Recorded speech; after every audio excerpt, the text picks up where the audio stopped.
Sometimes the hardest part of a disappearance isn't the loss itself. It's the silence that follows. It's the questions that go unanswered.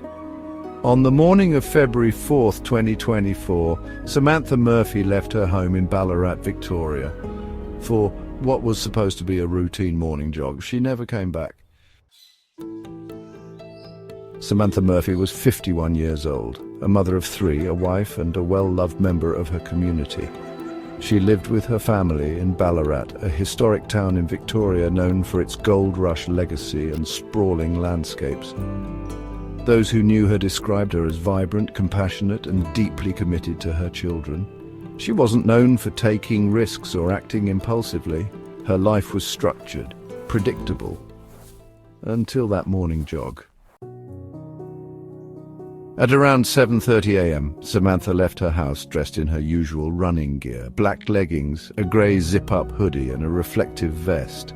It was a habit, her time to unwind, collect her thoughts and prepare for the day ahead. Neighbours saw her pass by. She waved, she smiled. Nothing seemed unusual, but somewhere along the route, Samantha vanished. And when she didn't return by noon, her husband called her phone. It rang, but there was no answer.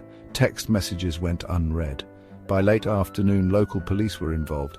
They traced her regular running paths, winding trails through Ballarat's old mining roads and quiet forest lanes. Her family organised search parties, combing through the underbrush and checking every stretch of pavement. But there was nothing, no footprints, no dropped belongings, not a single clue. 2 days later, searchers found a trail of belongings, 20 kilometres south of Ballarat, in a wooded area near Mount Clear. A water bottle, a set of headphones, and her running shoes neatly placed side by side.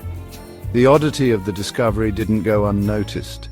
The shoes weren't scuffed or dirty. There were no signs of a struggle, no blood, no footprints leading away from them.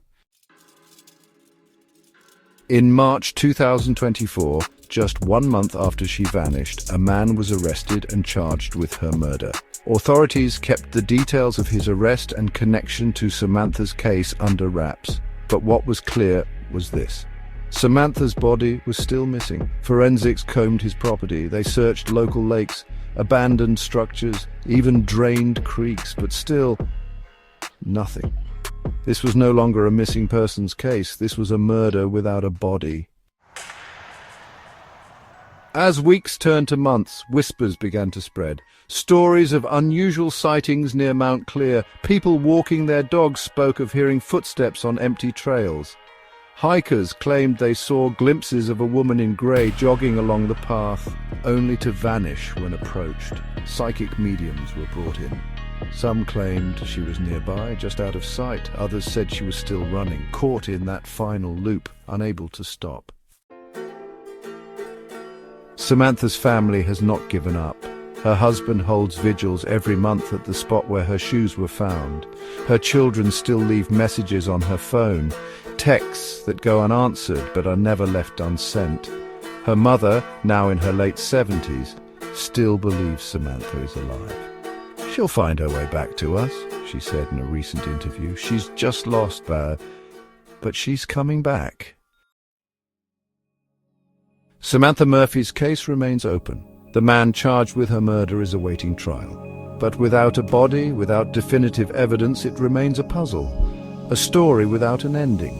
Did she meet with foul play? Was it an accident or something else? Or is she still running?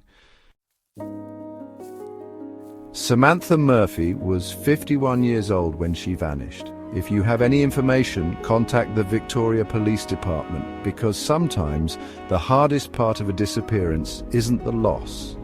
It's the silence that follows. Subscribe to Black Lantern Files for more eerie mysteries and forgotten stories. Another case next week.